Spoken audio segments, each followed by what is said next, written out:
This is Beth of Pink Foam Artificer on Instagram, and you're listening to Tale of the Manticore.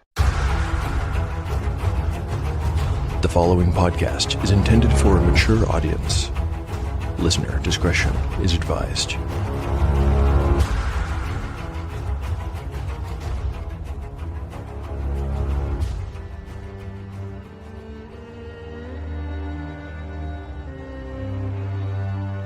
Welcome back to Tale of the Manticore, Season 2.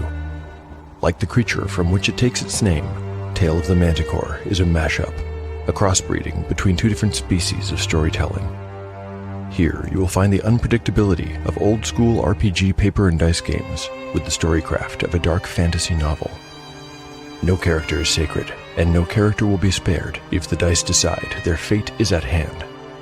According to lore, the tale of a manticore is barbed with cruel iron spikes.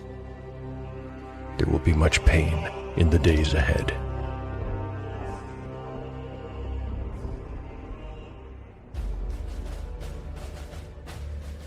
Last time on Tale of the Manticore. The last chapter of Tale of the Manticore covers a span of 6 weeks as winter ends and turns into spring. Nepule is abuzz with apprehension, hope, and industry as its newly independent people work to siege-proof their town with a number of defenses. The expected attack from Silmoral never comes, however. Eventually, Shrall returns from his reconnaissance mission and reports that Whitestone Castle has been all but abandoned, and things in the capital are bleaker than ever. The situation at the castle is a mystery he cannot explain, and he asks if the companions would be willing to go back and investigate. When the ice on Blue Heron Lake melts away and allows for travel by boat, the PCs set out with their guide, Torum, hoping to reach Silmoral both quickly and clandestinely. They avoid notice by anyone from Black Creek as their boat drifts by, but someone does see them. Night Mother has found them in her scrying pool, now that they are on the move. She decides to make one last attempt to destroy them, and sends her servants to remove the threat to her dark masters. Romola is one of these servants. The other is a new follower of the Night Mother, the warlock, Suro the Mad. I concluded the previous episode with an update to Romola's character sheet, but I put off doing Suro's as well, since he was due to level up in this episode, and it didn't make sense to do it twice. Now that we're here, the time is right to grab some dice and find out how Surodioth the Mad will grow as he reaches level 8. We haven't seen Suro's character sheet since way back in episode 27. At that time, he was a 5th level warlock, really just a magic user for mechanical purposes. He had 11 hit points and a small handful of spells. Let's start by giving him new hit points. He'll get 3d4 of them, rolling. A 2, a 4, and a 1. His new total then is 18. Not bad. For spells, he already has Sleep, Protection from Good, Web, Detect Good, and Fly. I need to add 1 first, 1 second, 1 third, and 2 fourth level spells. I'll do these, why not? I'll do them on mic. For first level, he gets Ventriloquism. For second level, it's Levitate. Well, not especially useful for someone who can fly, but that's what the dice say, so there you go. And for third, please don't be Fireball. I got a 9. That's, oh hell, it's just as bad. Suro gets Lightning Bolt. And we aren't even done. For fourth level, he gets an 8 and a 1.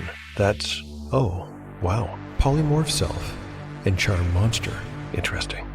It's safe to say that if Suro had the luxury of time to select all his best spells, he would be fairly unstoppable. But as I mentioned in the last episode, neither he nor Romola will be able to properly prepare for the upcoming fight in terms of spell selection. They will also not be able to set an elaborate trap or prepare an ambush for the party. This is for 2 reasons. Firstly, they need to rush in order to intercept their targets before they reach the relative safety of Silmoral. Secondly, they have no way to know, in advance, exactly where they will encounter them. I'll be selecting Suro's payload of spells at random, and this time I will spare you the slog and roll off mic.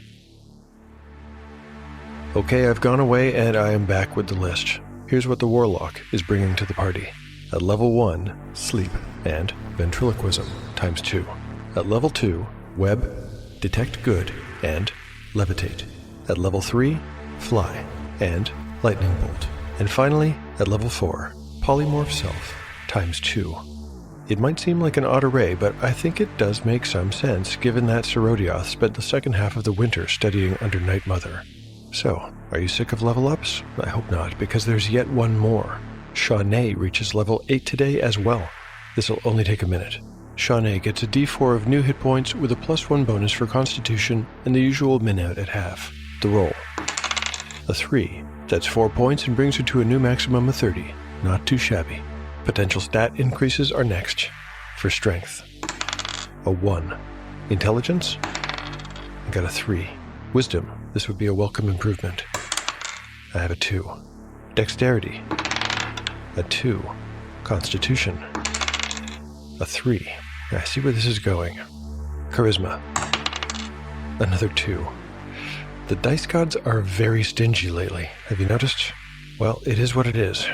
In other no change here news, Shawnee's basic attack bonus remains at +2, though I notice it goes through the roof at level 9, if she can make it that far.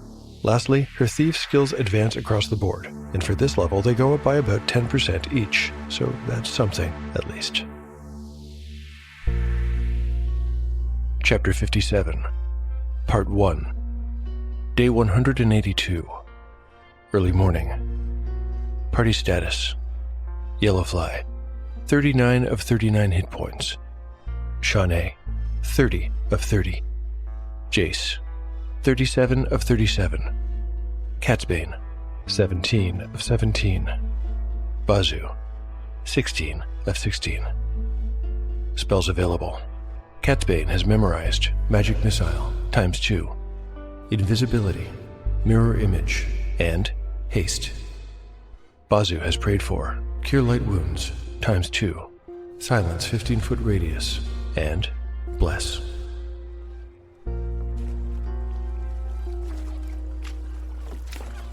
A half-asleep yellowfly watched the willow trees along the bank. They dipped their roots into the newly thawed water gingerly, as though testing the temperature. Behind him, Torum snoozed at the stern, cradling an earthenware jug of brandy in the crook of one arm, as their little bark drifted unnoticed past the garrison town of Westmire, without the need of the oars. Above, early dawn, the color of violets, touched the night sky, where a keen-eyed observer might have noticed a dark speck moving about. The tiny shape drifted laterally, then dove, swooped back up, and strafed left before eventually flitting away, disappearing against the growing light of morning. Suro the Mad, using his spell, Fly, has discovered the party. He has also noticed the hidden grotto with the choppy, shoal-filled waters beyond, and is more than intelligent enough to deduce that his enemy will put to shore there. His strategy will be to move quickly. If he and Romola hurry, they might be able to attack while the companions are disembarking and catch them off balance. I feel I should roll surprise for this encounter, but I don't think it'll be at even odds. The PCs will be surprised on a roll of 1 or 2 on a d6, as normal, but Suro and Romola will only be surprised on a roll of 1. The rationale here is that someone among the companions would have to have spotted Suro in the night sky, which is pretty unlikely. Here come the rolls. The PCs get a 4. Lucky. A surprise round against them would have been disastrous. Now for the second roll. Is it possible that Suro was seen? I've rolled a 2. The dice are telling me that Shawnee looked up just a moment too late to catch the movement of the warlock in the air. All this means that the PCs will be out of their boat and ashore when the fight begins. There's still one more thing to figure out before we get to combat. I need to quickly stat up Torum. As Shrall's man, he's going to be a competent... what? A fighter or a thief makes sense. I'll roll high-low. High means he's a 4th level fighter. Low will indicate a 5th level thief. Rolling my d6 again. I've got a 6. He's a 4th level fighter. To keep things simple, he'll have a chainmail shirt and no shield, giving him an AC of 14. For weapons, a longsword and light crossbow. Hit points will be... I got a total of 23, considerably above the min-out. And I think that's enough prep for now. We are ready to rumble. Better than walking? Would you agree? Yellowfly grunted by way of reply. Then he grabbed the gunnel on the other side and said, "Heave together on 3. 1, 2, 3. Together they dragged the boat up and onto the rocky shore. Thanks for the help. We'll leave it. Should be safe enough. Not many people know about this place. It's now impossible to see from the road. We know, said Shawnee, a little tersely. She was grumpy and tired from having stayed up on watch much of the night. She softened her tone deliberately when she continued, asking, "Won't we still have a problem getting into Silmoral, Torum?" We won't go in by the usual methods. I know another way. Is it safe? Safe? No. These days, the only thing that's safe is to say nothing is safe. But it is secret, and that's worth something. With the boat ashore, the companions set about unloading their gear. When that was done, the 6 of them trudged up the rough beach, crunching pebbles under their boots. The grotto was beautiful and a fair size, large enough that they could have stowed another 4 or 5 boats there if they'd needed to. It was basin-shaped and enclosed by sheer walls of knobby rock.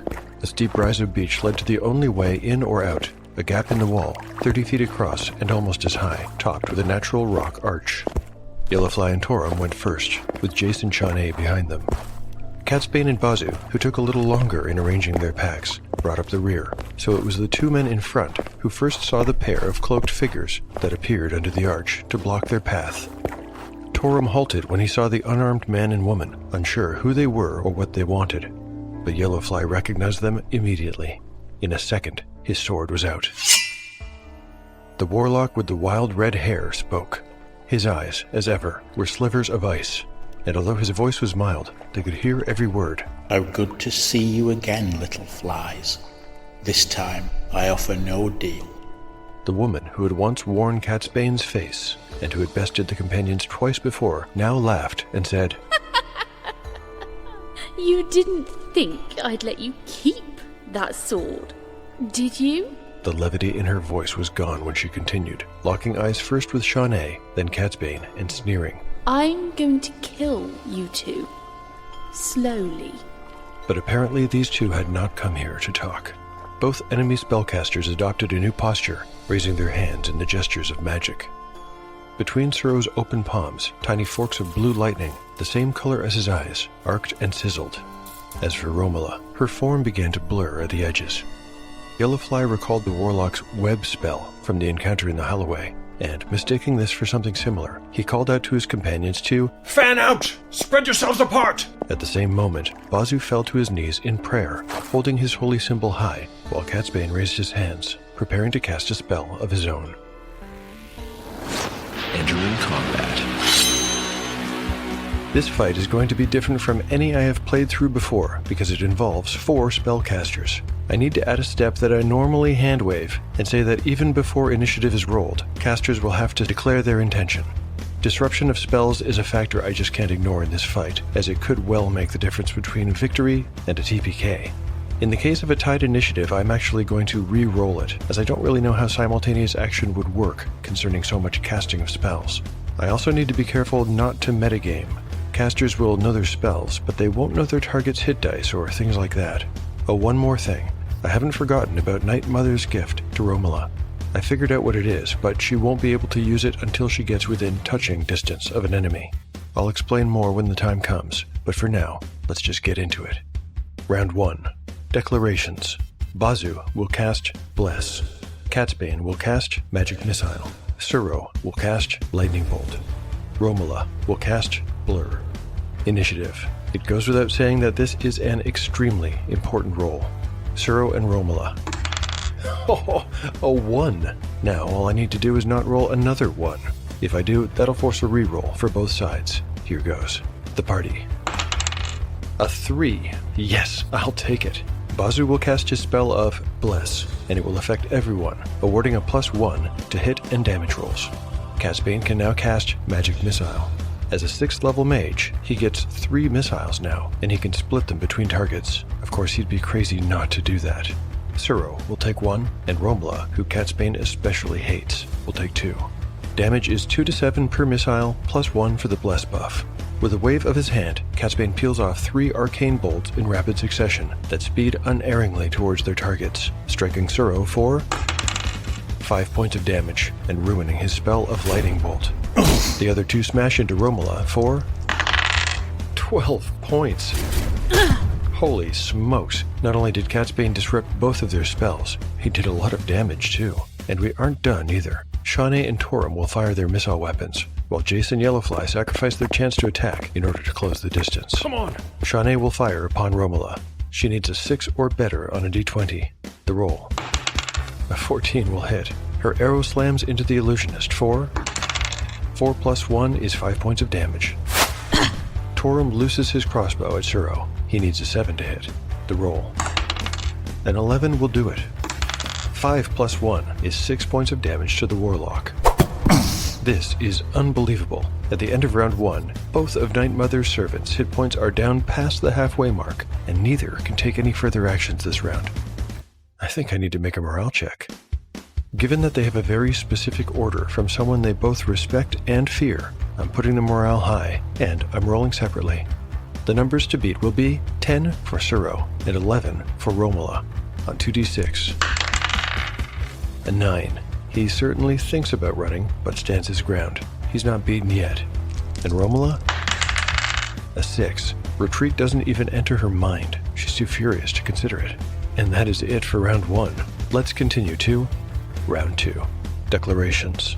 Bazu will cast Silence, 15-foot radius. Catsbane will cast his second magic missile. Suro will cast Web. Romola will cast Paralyzation. Initiative. Suro and Romola. A 1! Again! This is crazy. The party. A 5. This battle is not unfolding the way I expected. I'm not complaining, mind you, I just thought, well, I'm not sure what I thought it would be like, but it wasn't this. Let's see what happens with this second party initiative. Catsbane's magic missile will be divided as before, with 1 hitting Suro for, oh my gosh, 8 points of damage. And 2 more striking Romola for, wowza, 14 points. These dice are on fire. Catsbane has just slain both of these rival spellcasters, almost single-handedly. By the time Yellowfly and Jace arrive, Serodioth and Romola have been reduced to smoking corpses. I can't believe I'm saying this so soon, but combat is over.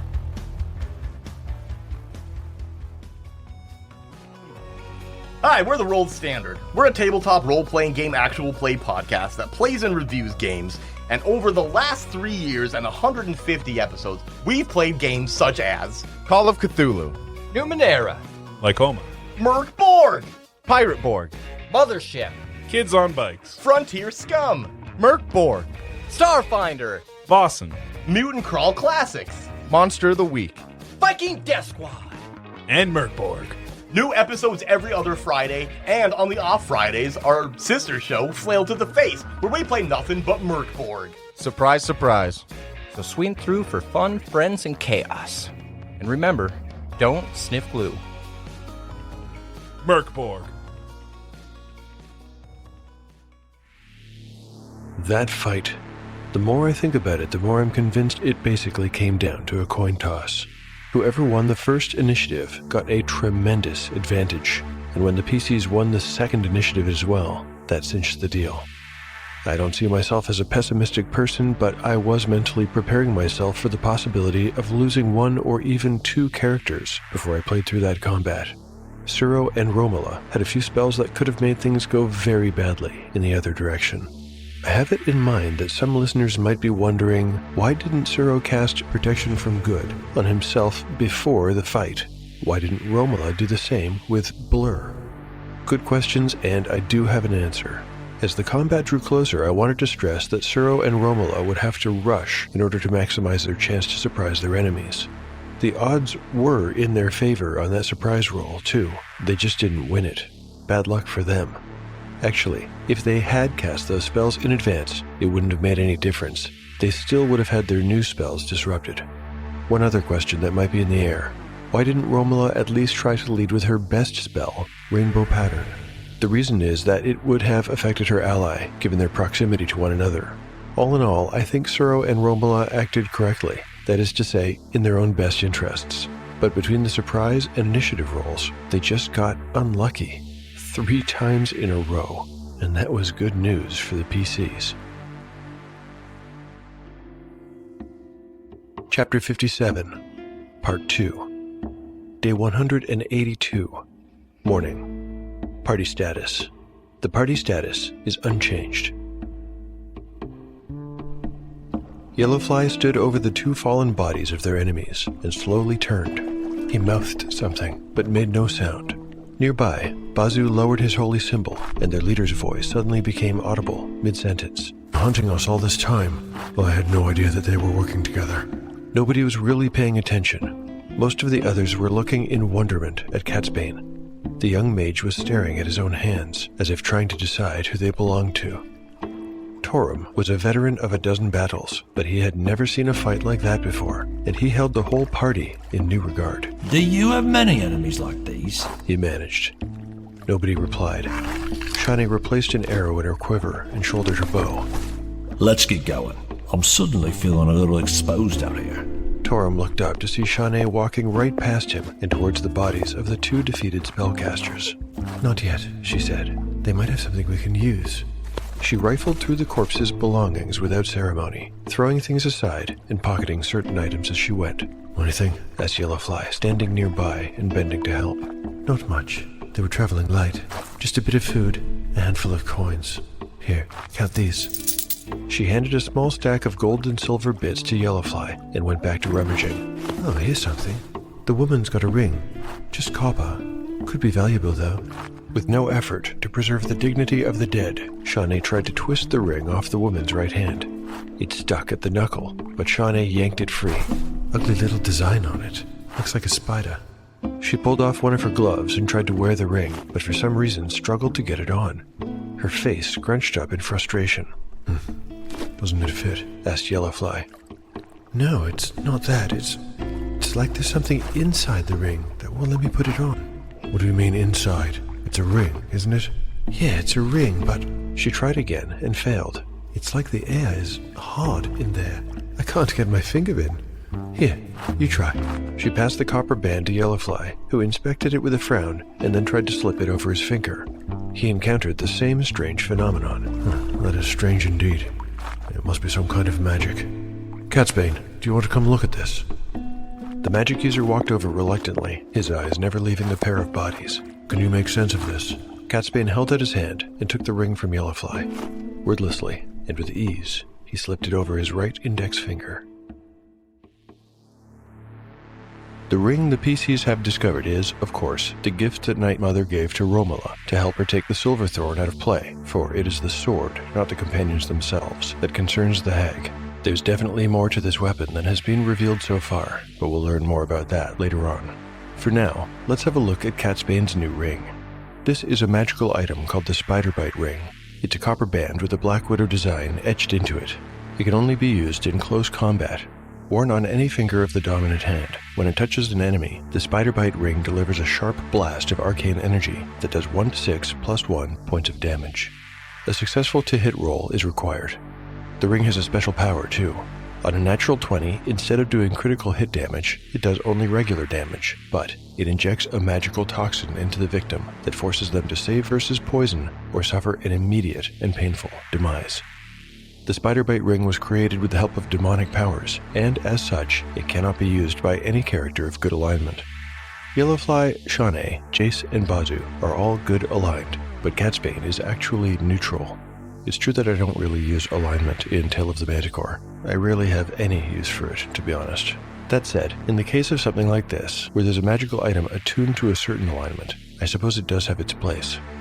Before we return to the narrative, and although it's barely worth the mention, the PCs found a handful of silver and gold coins in the pockets of Suro and Romola. I'll roll d10 for each. Let's see.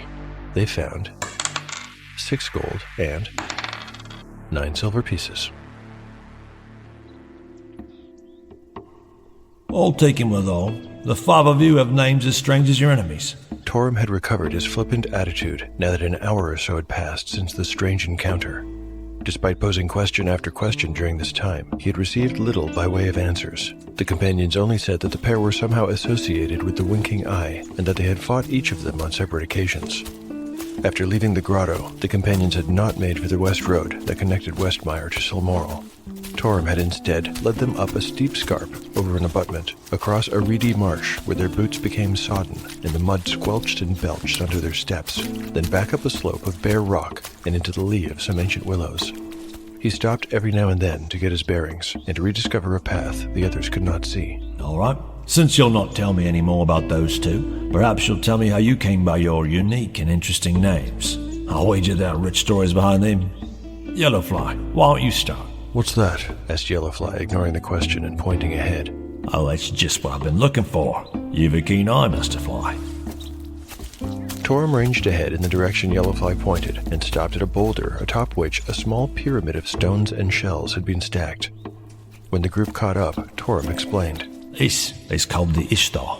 It's a kind of sacred marking the lizard folk use. Lizard folk? Ejaculated Shawnee, her hand going automatically over her shoulder to pluck a feathered shaft sprouting from the quiver there. Don't worry, Shawnee, there are no lizard folk anymore, at least not around here. My history's poor, but I know there was once a war between the Camors and lizardmen. Have you not heard about that? Bazu had heard about it, but Catsbane had studied the records, and he knew the few details that posterity retained. He told them what he could. When the Camors first came, they found barrows and ruins in the lands they settled. Whitestone Castle was built right atop the largest of those ruins, in fact. My previous master, Carrick, was somewhat obsessed by that ruin, and spent most of his time trying to learn its secrets. These barrows belong to the lizard folk? Asked Yellowfly. Oh no, I don't think so. But they regarded them as holy sites and made war over them. Both sides wanted whatever was in those ruins, I suppose. Torum pulled at his chin. The wars lasted a few years and the lizard men were driven back. That's really all I know. So then why is this Ishtar here? What does it signify? It's a marker of sorts. Perhaps it has some magic too. I don't really know much about it, but I'm smart enough not to disturb it. So it's a marker. What does it mark? There's a hidden path just over the lip of the next scarp. You'll be surprised when you see where... Well, I'll just show you. Yellowfly looked first to Shawnee, then to Catsbane, who shrugged. Fine. Lead on, Torum. Their guide did so, taking them over a difficult-to-navigate jumble of rocks. When they reached the other side, they were on a visible, new path. It was clearly disused and overgrown, but it was there. It led up and around the cliff face. Below and to their left, Blue Heron Lake glittered and frothed among the sharp rocks that broke the surface. Is that where we're going? Asked Shawnee, doubtfully. Up ahead, the path led into a kind of cave-like opening. She felt a heaviness in her heart, remembering the cave in the Brentwood, where they'd lost Cole. Ah, it is, said Torum, with a cheery tone that did not match her mood. It doesn't seem like much from here, but you won't believe what it looks like inside.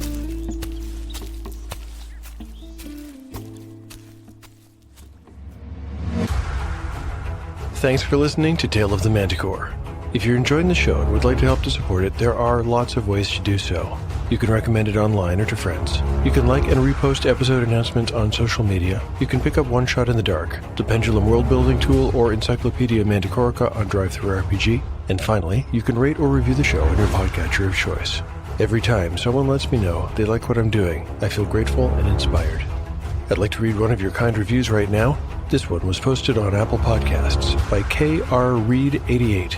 KRReed88 writes, I've never been into D&D, never even considered it. Someone recommended this podcast to me on Reddit and I put it off thinking it wouldn't be my thing. Out of boredom, at work, while waiting for new episodes from my normal podcasts, I decided to check it out. I was instantly hooked, binged everything and got caught up tonight, even considering getting into D&D if I can find a group with an open spot willing to teach. To the author, please keep going. I'm far too hooked to turn back. Much appreciated, KRReed88, and my thanks also to whoever recommended the show on Reddit. I'm thrilled to think that you're drawn to starting up with D&D after listening to the show. If I can make a recommendation, try to find a live table group. Online is fine, it's better than no game, but there's no beating having friends around the table with dice and pencils and a pile of snacks a foot high. My thanks are also due to this episode's excellent voice talent. Returning as Torum, we've got Ben from Pink Faux Hawk, the Shadowrun actual play. Also returning to play the villainous Suro and Romola are Blythe from the Must Listen Grognard Files and Yasmin from the Dungeons & Dragons Podcast UK. Rounding out this episode's cast is regular Kai Allen. Kai Allen plays Catsbane, as always. Thanks to Ben, Blythe, Yasmin, and Kai Allen for their participation. For listeners who'd like to get in touch with me, I'm at Manticore Tale on X or Tale of the Manticore Podcast on Instagram. If you like, you can send me an email, taleofthemanticore@gmail.com.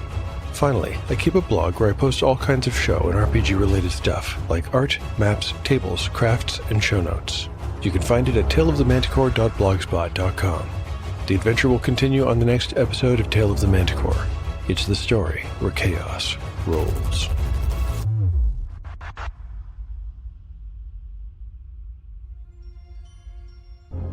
Come with us, dear viewers, on a journey full of horror, humour and mystery, to the Regency village of Bledlow, where 3 young ladies are about to discover nothing is quite as they believed. You can follow along on YouTube and Twitch every other week, if they survive. My mother likes to be sure that we are always very presentable. In comes Talia in her underwear. If you want to talk about somebody's silly hat, I mean, Edwin's right next to you. I do miss you terribly when you go away. I'll be home soon. I promise. This is quite disturbing. Why would he have such unholy books? Have you come for my power? Sorrow.